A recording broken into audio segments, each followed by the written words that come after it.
Oh, tu es mon roi.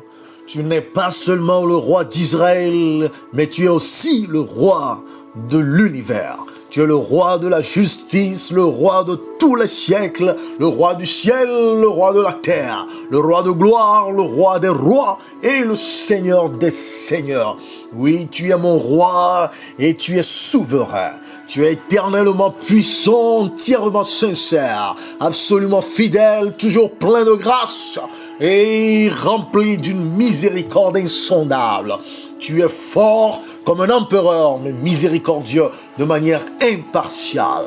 Tu es le Fils de Dieu, tu es le sauveur des pécheurs. Il n'y a pas de semblable à toi. Avant toi, personne de pareil. Tu es le personnage le plus grand dans toute la littérature, la personnalité la plus haute dans la philosophie. Tu es le miracle de tous les âges et le seul qualifié pour être le sauveur qui répond à tous mes besoins. Tu es la force des faibles, tu compatis avec ceux qui souffrent et tu les entoures. Tu nous fortifies, tu nous soutiens. Tu nous gardes et tu nous guides. Tu guéris et tu purifies. Tu pardonnes et tu élèves. Tu absous ceux qui ont des dettes vis-à-vis de toi. Tu libères les prisonniers. Tu prends la défense du faible. Tu bénis les jeunes enfants. Tu aides les malheureux. Tu as l'œil sur les personnes âgées. Tu récompenses les travailleurs diligents. Tu peux même rendre beaux ceux qui sont trop laids.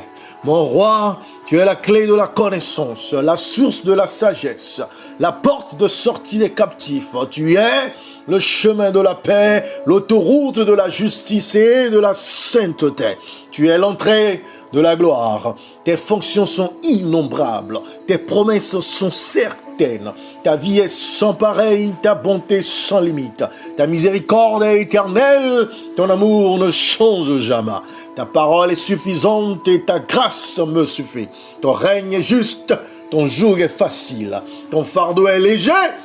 Je voudrais bien vous décrire, vous dépeindre, mon roi, car il est imbattable, irrésistible, inoubliable, incomparable. Oui, vous ne pouvez le chasser de votre esprit ou refuser de l'imaginer. On ne peut vivre sans lui, car même les pharisiens ne pouvaient lui faire face et ils ne pouvaient pas l'arrêter. Le gouverneur romain, Ponce Pilate, ne trouvait en lui aucune faute. Le roi Hérode ne pourrait le tuer. La mort ne pouvait pas l'empêcher de ressusciter et le tombeau ne pouvait pas le retenir prisonnier. Dans Genèse 3, verset 15, il est la postérité de la femme. Dans Exode 23, verset 23, il est mon ange. Dans Zacharie 3, verset 1, il est l'ange de l'Éternel. Dans Nombre 24, 17, il est l'astre issu de Jacob. Dans Deutéronome 18, verset 15, il est un prophète. Dans Josué 5, 14, il est le chef de l'armée de l'Éternel. Dans Ésaïe 9, verset 5, il est l'admirable, le conseiller, le Dieu puissant, le Père éternel et le prince de paix. Dans Jérémie 23, verset 6, il est l'Éternel, notre justice, le Fils de l'homme, comme il est écrit dans Daniel 7, verset 13 et 12, verset 1, il est Michael, le grand chef. Dans Zacharie chapitre 6, verset 12 et 13, il est le germe. Dans Malachie chapitre 3, verset 1, il est le messager de l'alliance. Dans Malachie 4, verset 2, le soleil de justice. Ah oui, il est mon roi.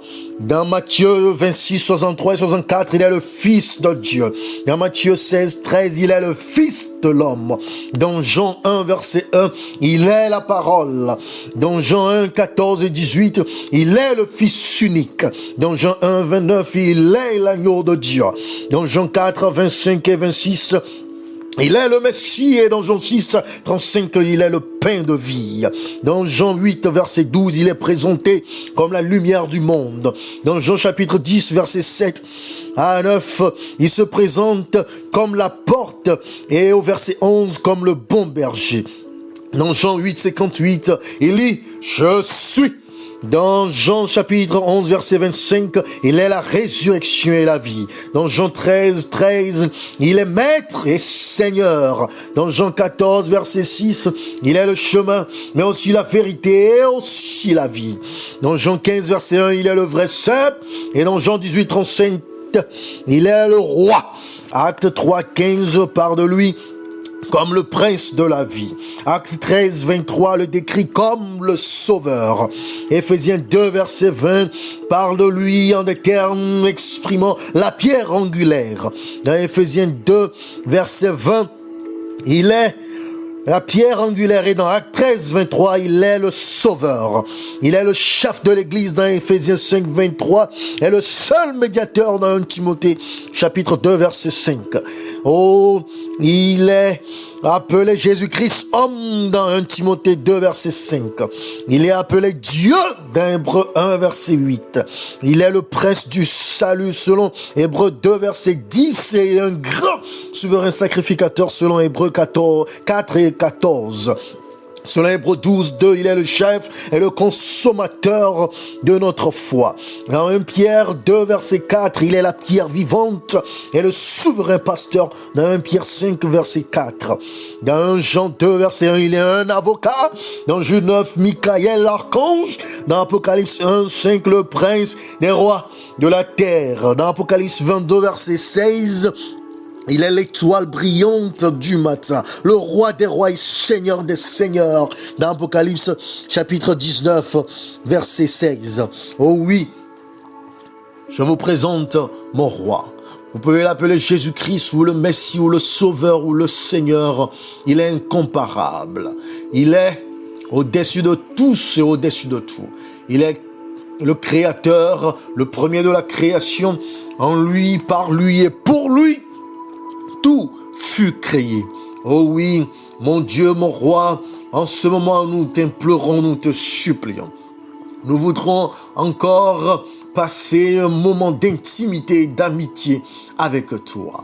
Et comme nous le lisons dans Romains chapitre 1, verset 6, que nous avons été appelés en toi, Seigneur, nous voulons rester dans cet appel. Appel authentique, appel éternel. Oh, comme Paul le dit, nous voudrions, oui, marcher à cet appel et non nous cacher comme Adam l'a fait. Oh, bien-aimé, dans ce passage de Romains chapitre 1, verset 6, il nous dit, parmi lesquels vous êtes aussi vous, qui avez été appelés par Jésus-Christ. Seigneur, merci pour cet appel. Merci de nous avoir connus. Merci de nous avoir choisis. Merci de nous avoir considérés. Oh, dans Romains chapitre 3, verset 24, Paul nous dit, et ils sont gratuitement justifiés par sa grâce, par le moyen de la rédemption qui est en Jésus-Christ.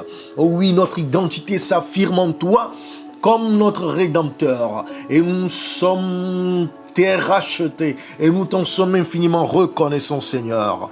Dans Romains chapitre 5, verset 17, Paul dit, si par l'offense d'un seul la mort a régné par lui seul, à plus forte raison, ceux qui reçoivent l'abondance de la grâce et du don de la justice régneront-ils dans la vie par Jésus-Christ lui seul. Oh oui, nous régnons par toi, Seigneur. Oh, nous avons le don de la justice en toi, Seigneur. Nous recevons l'abondance de ta grâce, Seigneur.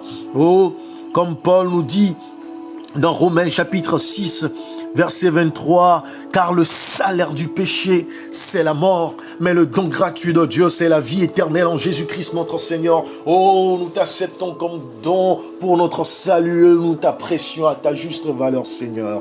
Oh, nous t'élevons au-dessus de toute possession de ce monde. Oh, nous t'élevons au-dessus de toute connaissance de ce monde, Seigneur. Et nous t'en sommes infiniment reconnaissants, car nous avons la vie éternelle en toi. Nous avons la paix en toi. Nous avons le salut en toi. Nous avons la rédemption à toi, Seigneur. Comme l'apôtre Paul toujours nous dit dans 1 Corinthiens, chapitre 1, verset 2, l'église de Dieu qui est à Corinthe, à ceux qui ont été sanctifiés en Jésus-Christ, appelés à être saints, et à tous ceux qui invoquent en quelque lieu que ce soit, le nom de notre Seigneur Jésus-Christ, leur Seigneur est le nôtre. Seigneur, nous sommes sanctifiés en toi. Nous sommes appelés à la sainteté en toi.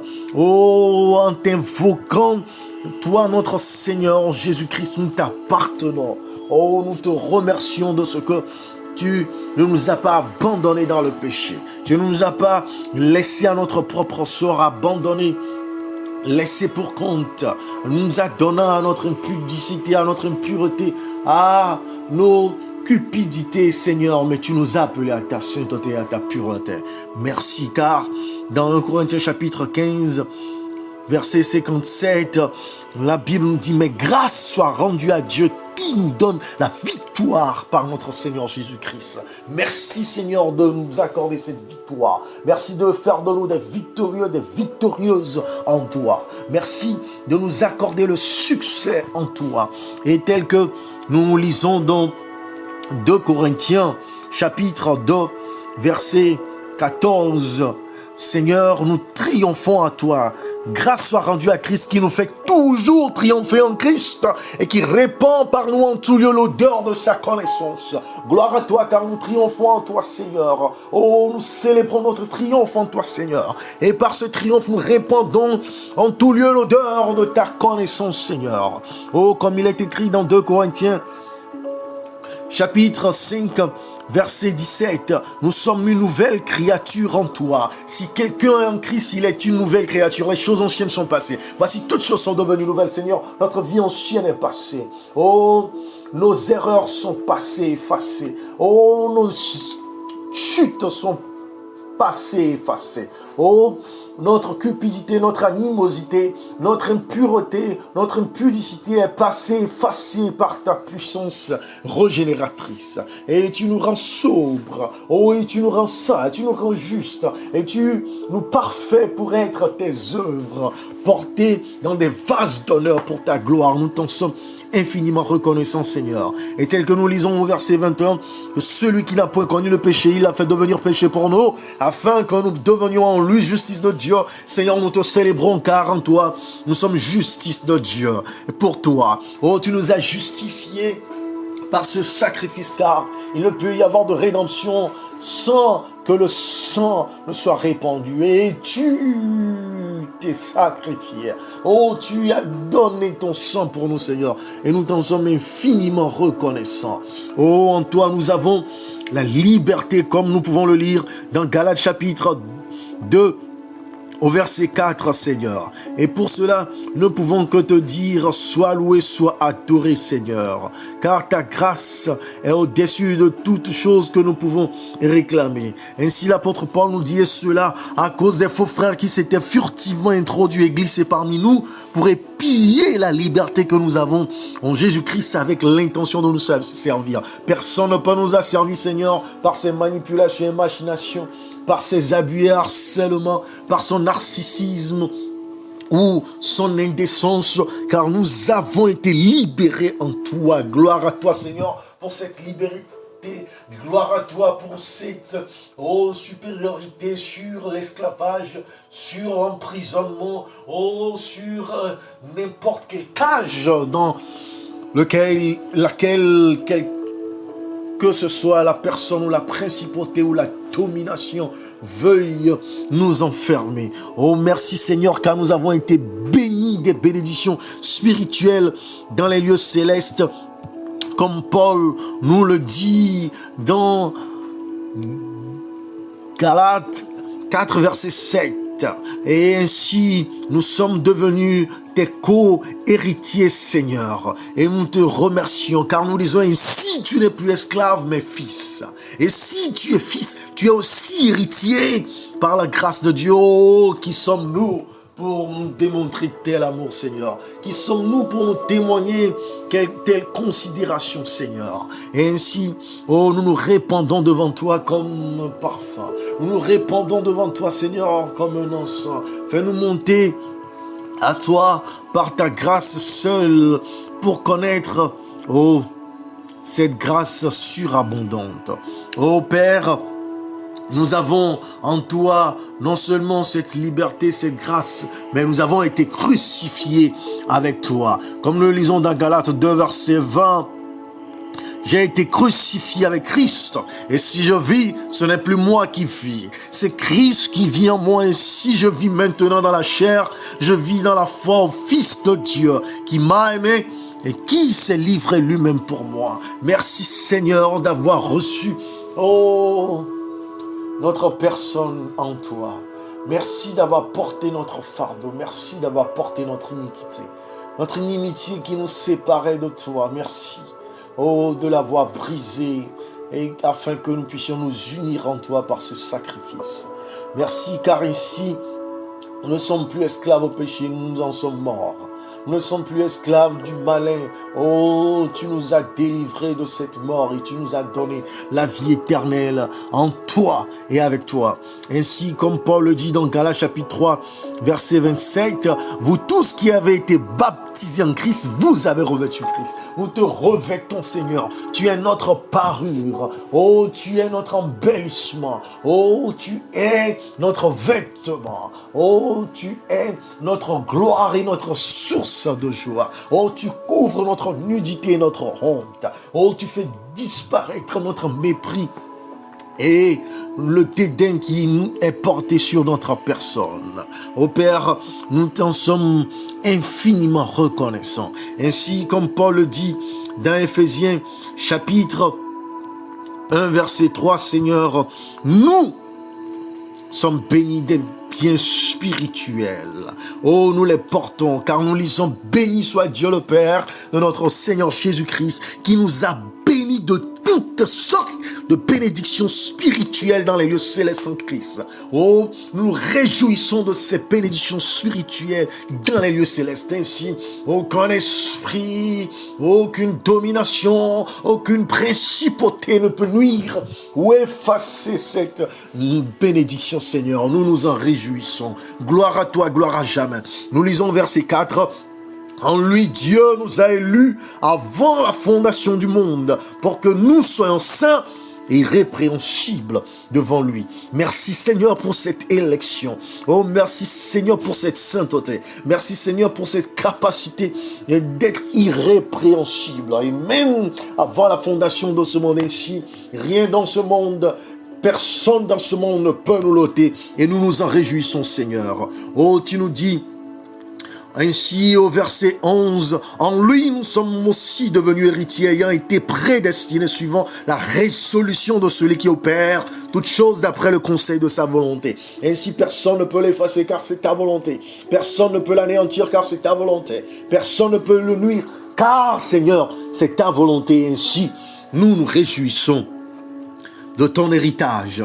Oh oui, Paul nous dit, dans Éphésiens chapitre 2, verset 5, « Nous qui étions morts par nos offenses, nous a rendu la vie à la vie avec Christ. » C'est par grâce que vous êtes sauvés, Seigneur. Merci pour cette grâce, car tu nous as ressuscités. Merci pour cette grâce, Seigneur, car tu nous as réveillés. Merci pour cette grâce, Seigneur, car tu nous as délivrés et sauvés. Merci pour cette grâce, car tu nous rends la vie. Merci, Seigneur, pour cette grâce, car selon toujours Paul, dans Éphésiens chapitre 2, verset 10, « Car nous sommes ton ouvrage, ayant été créés en Jésus-Christ pour de bonnes œuvres, que Dieu a préparées d'avance afin que nous les pratiquions. Ainsi, Seigneur, nous sommes ton ouvrage, et nous voudrions que tes œuvres soient manifestes en nous en tout temps et en tout moment. Nous avons été créés en toi, Seigneur, ainsi nous ne portons que tes caractéristiques, et ne manifestons que ton caractère. Oh, merci, car nous accomplissons les bonnes œuvres que tu nous as préparées d'avance. Nous pratiquons ces œuvres pour manifester ta gloire dans notre vie, pour manifester ta présence dans notre vie, pour manifester ta supériorité dans notre vie, pour manifester ta souveraineté dans notre vie, pour manifester ta majesté dans notre vie. Ainsi, Seigneur, nous disons gloire et honneur à toi. Car comme Paul le dit dans Éphésiens chapitre 3, verset 12, en qui nous avons par la foi en lui la liberté de nous approcher de Dieu avec confiance. Merci Seigneur pour ce acte. Merci Seigneur pour passage. Merci Seigneur pour cette faveur incommensurable. Car même si les accès au palais nous sont refusés, lorsque les accès au grand de ce monde nous sont barricadés, lorsque nous sommes empêchés de toucher à certaines personnes, toi Seigneur, tu nous donnes ton accès. Et cela avec une liberté inouïe et ineffable. Gloire, oh gloire et honneur à toi pour cette faveur que tu nous accordes. Dans Philippiens chapitre 3 verset 3, oh Paul nous dit, car les circoncis c'est nous qui rendons à Dieu notre culte par l'Esprit de Dieu, qui nous glorifions en Jésus-Christ et qui ne mettons point notre confiance en la chair. Ainsi Seigneur, nous nous réjouissons seulement en toi, nous nous glorifions en toi et nous mettons notre confiance en toi. Seigneur, notre confiance n'est qu'en toi. Ainsi, nous n'attendons rien de personne qui puisse nous trahir ou nous décevoir. Qui puisse, au lieu de répondre à nos attentes, décevoir nos aspirations les plus intimes. Merci Seigneur, car tu n'es pas un homme pour mentir. Tu es grand et élevé. Dans le Philippiens 3, verset 14, la Bible nous dit « Je cours vers le but pour remporter le prix de la vocation céleste de Dieu en Jésus-Christ. » Ainsi, Seigneur, nous courons, non pas pour quelques gains mortels ou quelques gains passagers ou éphémères, mais pour, Seigneur, remporter ce prix qui est cette vocation non terrestre mais céleste en toi. Ô Père, quelle grâce! Donne-nous la force et l'endurance. Donne-nous la résilience et la persévérance pour achever cette course, pour saisir cet objectif et l'accomplir. Ô Père, nous lisons dans Philippiens chapitre 4, verset 13, que nous puissions tout par toi qui nous fortifie. Sois notre force, Seigneur, nous te supplions. Oh, comble notre faiblesse par ta puissance. Efface notre ignorance par ton intelligence. Oh, détruis notre immaturité par ta sagesse. Accomplis et affermis notre foi en toi en chassant le doute et l'incrédulité. Oh, que la peur et la frayeur soient écartées par la force que tu nous accordes d'être triomphants et plus que vainqueurs. En Philippiens 4, verset 19, nous lisons « Et mon Dieu pourvoira à tous vos besoins selon sa richesse, avec gloire, en Jésus-Christ. » Oh Jésus-Christ, merci, car nos besoins sont pourvus en toi, non pas selon les données économiques, non pas selon les prix dus à l'inflation, non pas selon les caprices des marchés et de leurs fluctuations, mais selon ta richesse et avec gloire. Oh, gloire à toi Seigneur, gloire à jamais. Car nous lisons dans Colossiens chapitre 2, versets 10 et 20, vous avez tout pleinement, lui qui est le chef de toute domination et de toute autorité. Si vous êtes mort avec Christ au rudiment du monde, pourquoi, comme si vous viviez dans le monde, vous impose-t-on ces préceptes? Ainsi, Seigneur, mort en toi, nous n'avons plus peur, nous ne sommes plus saisis de frayeur, oh, nous ne sommes plus saisis de crainte, car toi, tu nous rends complets, oh, toi, tu nous combles, oh, toi, tu nous rends tout pleinement en toi, et toi qui es le chef de toute domination et de toute autorité, tel que l'apôtre le décrit dans Colossiens 3, versets 1 et 3. Si donc vous êtes ressuscité avec Christ, cherchez les choses en haut où Christ est assis à la droite de Dieu. Seigneur, nous te supplions, oh, d'accroître notre soif pour les choses d'en haut, et oh, de nous faire comprendre notre état de ressuscité en toi. Et comme il le dit au verset 3, car vous êtes morts et votre vie est cachée avec Christ en Dieu. Oui, nous n'avons plus rien à craindre car notre vie est cachée en toi. Seigneur, nous n'avons pas à craindre quelques tumulte, quelques tribulations, quelques persécutions, quelques destructions, quelques déceptions, quelques attaques par quelque domination ou principauté que ce soit, car en toi, notre vie est cachée. Au verset 4, Paul nous rappelle, quand Christ, votre vie paraîtra, alors vous paraîtrez aussi avec lui dans la gloire. Ainsi, Seigneur, tu es notre vie, Et cette vie nous est un gain. Même la mort nous est un gain. Ainsi, même devant le deuil, même devant la souffrance qu'entraîne la mort ou la perte des êtres chers, Seigneur, nous avons cette assurance et cette espérance. Nous avons cette certitude que oui, la mort n'a pas eu raison de nous, que nous avons la vie éternelle en toi. Comme Seigneur, tu nous dis dans 1 Corinthiens chapitre 2, verset 16, « Car qui a connu la pensée du Seigneur pour l'instruire? Or nous avons la pensée de Christ. Seigneur, reprogramme notre mentalité. Oh, redimensionne nos conceptions. Oh, repositionne et reprogramme, Seigneur. Oh, le système d'opération de notre intellect et de notre cerveau, afin que tes pensées soient notre pensée, tes dispositions soient notre disposition, ta vision soit notre vision, ta capacité soit notre capacité, ton entendement soit notre entendement, tes perspectives soient nos perspectives, afin que nous puissions vivre en constante communion avec toi, de façon magnétique, de façon constante communion avec toi, de façon constante marchant avec toi, par une connexion établie, fluide et rapide, Seigneur. Nous te supplions. Comme Paul nous dit dans Hébreux, chapitre 3, verset 14, Seigneur, nous avons part à ton héritage. Il dit, car nous sommes devenus participants de Christ, pourvu que nous retenions fermement jusqu'à la fin l'assurance que nous avions au commencement, Seigneur.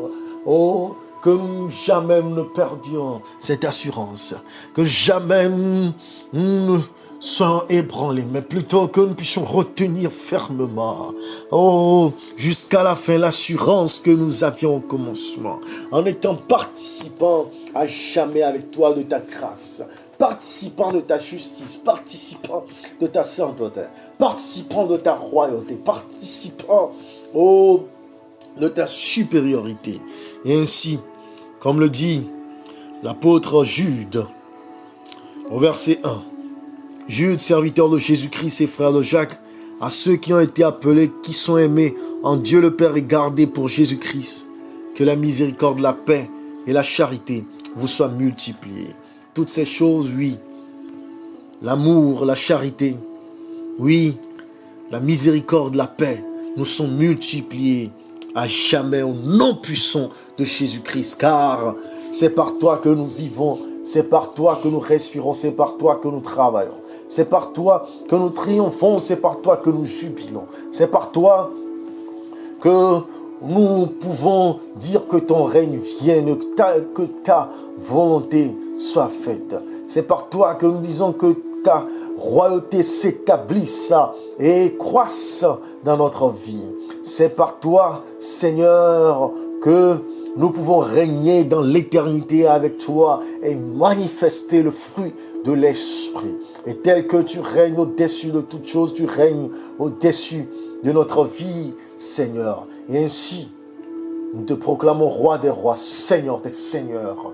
Notre genou fléchit devant toi et notre langue confesse qu'il n'y a point de Dieu comme toi sur la terre comme au ciel.